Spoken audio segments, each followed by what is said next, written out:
Phone ట్యాపింగ్లో భాగమైన నిందితుల వాంగ్మూలంలో సంచలన విషయాలు బయటపడుతున్నాయి.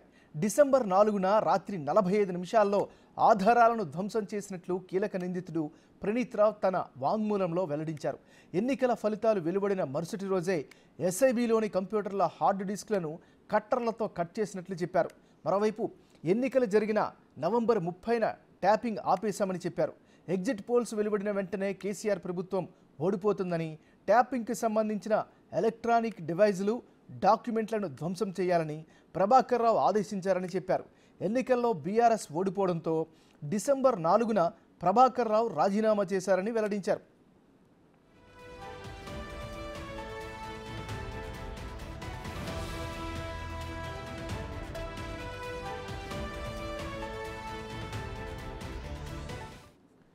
వెయ్యి నుంచి 1200 మంది ప్రొఫైల్ రూపొందించి వారి సంభాషణలను రహస్యంగా విన్నామని వాంగ్మూలంలో నిందితులు తెలిపారు. ఈ వ్యవహారమంతా హైదరాబాద్లోని కన్వర్జెన్స్ ఇన్నోవేషన్ ల్యాబ్స్ నుంచి తీసుకున్న టూల్స్తో చేశామని ఒప్పుకున్నారు. రాజకీయ నేతల ప్రొఫైల్ రూపొందించడం, బీఆర్ఎస్ ప్రత్యర్థులపై నిఘా ఉంచడమే వారి పని అని తెలిపారు. ప్రతిపక్ష నేతలు, వ్యాపారవేత్తల ఫోన్లు ట్యాప్ చేసి వారి కదలికలను ఎప్పటికప్పుడు తెలుసుకున్నామని చెప్పారు.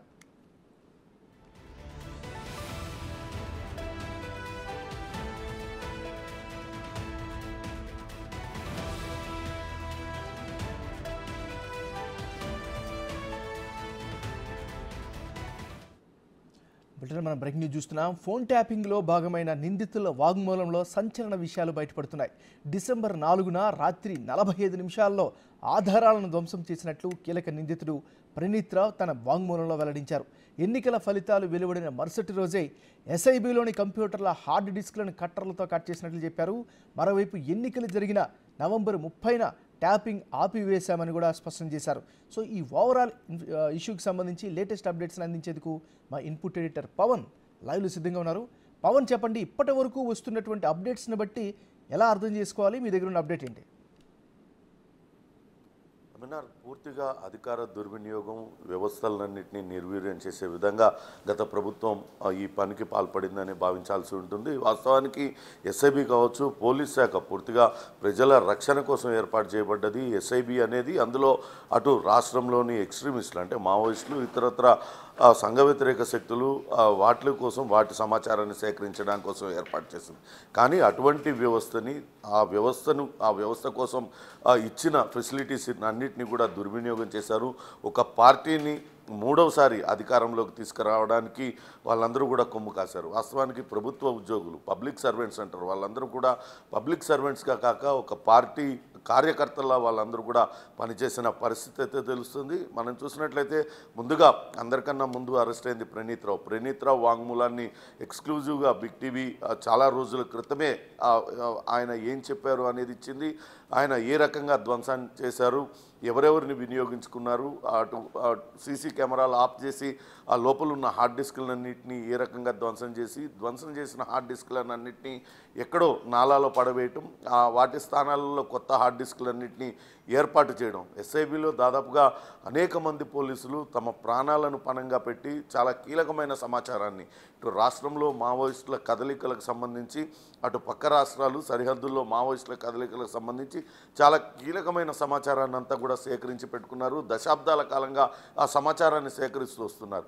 అటువంటి పూర్తి సమాచారం ఇప్పుడు ఈ కొంతమంది పోలీసుల చర్య వల్ల పూర్తిగా దొరకకుండా పోయింది. ఫోరెన్సిక్ ల్యాబ్కి ఏదైతే ఈ పాడు చేసేసిన హార్డ్ డిస్కులన్నింటినీ కూడా పోలీసులు రికవరీ చేశారు. ఆ బేగంపేట నాలాలో, అక్కడ నాగోల్ మూసీ బ్రిడ్జ్లో వీటినన్నింటినీ కూడా ప్రణీత్ రావు 2 వీలర్లో వెళ్ళి వాటిని పడవేసినట్లుగా ఆయన వాంగ్మూలంలో చెప్పారు. వాటినన్నింటినీ వెలికి తీయడానికి ప్రయత్నించారు, కొంతవరకు దొరికాయి. వాటిని ఎఫ్ఎస్ఎల్కి పంపించి రిట్రీవ్ చేయడానికి ప్రయత్నించినా కానీ ఎక్కడా ఫలితం లేదు. ఆ డాటా అంతా కూడా మాయమైపోయిన పరిస్థితి కనపడుతుంది. ఇక రాధాకిషన్ రావు కన్ఫెషన్ స్టేట్మెంట్లో చూసినట్లయితే ఆయన స్పష్టంగా చెప్తూ ఉన్నాడు, పెద్ద ఆయన కోసమే చేశాను, ఇంతకు మించి నేను పెద్ద ఆయన గురించి ఏమీ చెప్పలేనంటూ.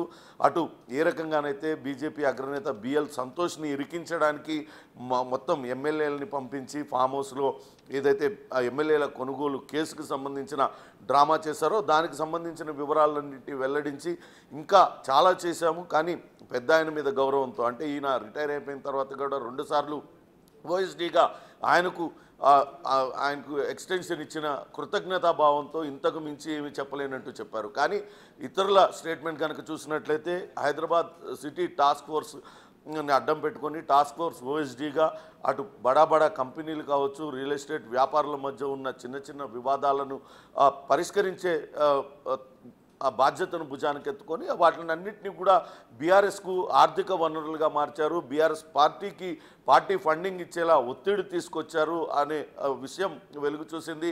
ఇటీవల మనం చూసాం, ఒక వ్యాపారవేత్త సంజయ్ శ్రీధర్, ఆయన మీద 100 కేసులు ఉన్నాయి, అనేక మందిని మోసం చేశాడన్న ఆరోపణలు ఉన్నాయి. అయినప్పటికీ కూడా ఆయన పైన కేసులుంటే ఆయన చట్టపరంగా శిక్షించాలి, ఆయన వేరే రకంగా చూడాలి. కానీ బలవంతంగా ఆయన కూర్చోబెట్టి బీఆర్ఎస్ పార్టీకి ఆయనతోని 13 కోట్ల రూపాయలు ఆయనతో పార్టీ ఫండ్ ఇప్పించారంటే ఈ రకంగా ఇంకా ఎంతమందితోని ఆ పార్టీ ఫండ్లు ఇప్పించి ఉంటారనేది మనం ఊహించుకోవచ్చు.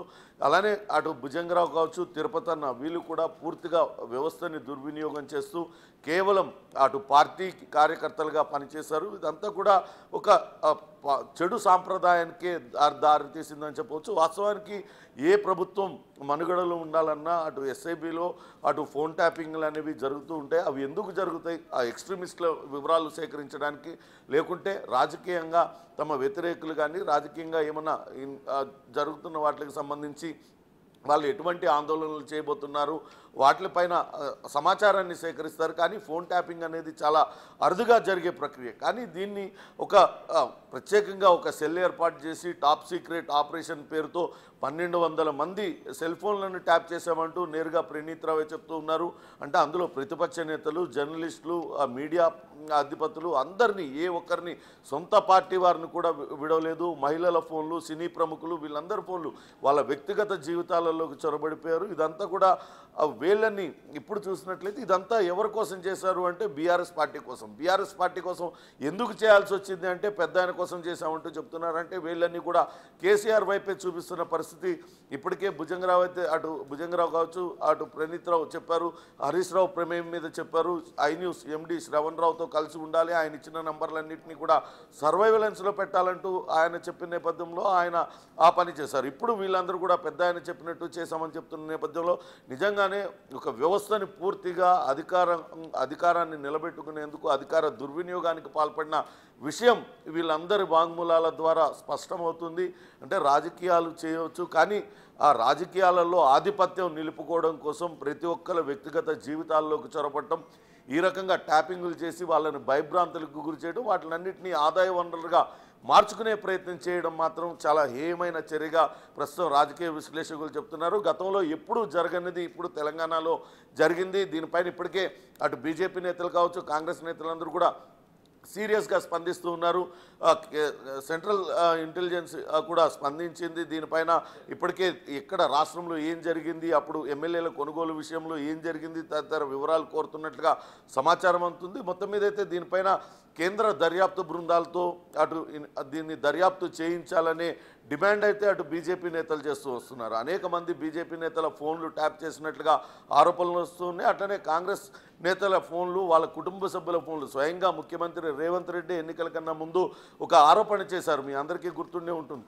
నాతో మాట్లాడుతున్న వాళ్ళకి వెంటనే కేటీఆర్ కాల్ చేసి బెదిరింపులకి గురి చేస్తున్నాడు. కాంగ్రెస్కి ఎవరైనా సరే సపోర్ట్గా ఉన్నా, కాంగ్రెస్కు ఆదాయ వనరులు సమకూర్చుకోవాలని భావిస్తున్న పారిశ్రామికవేత్తలకు వెంటనే కేటీఆర్ నుంచి ఫోన్ పోయేది. మీరు కాంగ్రెస్కు కనుక అనుకూలంగా వ్యవహరిస్తే మీరు ఇక్కడ సక్రమంగా వ్యాపారాలు నిర్వహించుకోలేరంటూ బెదిరింపులకు గురి చేశాడంటూ స్వయంగా రేవంత్ రెడ్డి ఆరోపించారు. ఇంకా అనేక మంది కాంగ్రెస్ నాయకులు తమ ఫోన్లు ట్యాప్ అవుతున్న విషయాన్ని కూడా చెప్పారు. అంటే కేవలం అధికారం నిలబెట్టుకోవడం కోసం అటు ప్రజల మ్యాండేట్ మీద నమ్మకాలు లేవు, కేవలం అధికార దుర్వినియోగంతోనే తిరిగి అధికారంలో కూర్చోవాలనే ప్రయత్నం జరిగిందనేది ఈ మొత్తం వీళ్ళ వాంగ్మూలాల ద్వారా స్పష్టమవుతుంది. ఖచ్చితంగా దీనిపైనైతే అటు కేంద్ర ప్రభుత్వం కూడా ఇప్పటికే రియాక్ట్ అవుతున్న పరిస్థితి అయితే కనపడుతుంది. బీజేపీ నేతలందరూ కూడా డిమాండ్ చేస్తున్నారు. చూడాలి భవిష్యత్తులో ఎటువంటి చర్యలు తీసుకుంటారు ఏంటని చూడాలి. ఇంకా ముఖ్యమైన వ్యక్తి అటు ప్రభాకర్ రావు పరారీలోనే ఉన్నారు, ఆయన ఇంకా భారతదేశానికి రాలేదు. అలానే ఐన్యూస్ ఎండి శ్రవణ్, ఆయన కూడా విదేశాలలోనే ఉన్నారు. కానీ ఈ మొత్తం వ్యవహారానికి వీళ్ళందరికీ ఆదేశాలు జారీ చేసింది ప్రభాకర్ రావే కాబట్టి ఆయన వచ్చిన తర్వాత కేసు మరో ముందడుగు పడే అవకాశం ఉంటుంది ఏమన్నారు. Right, thank you Pawan.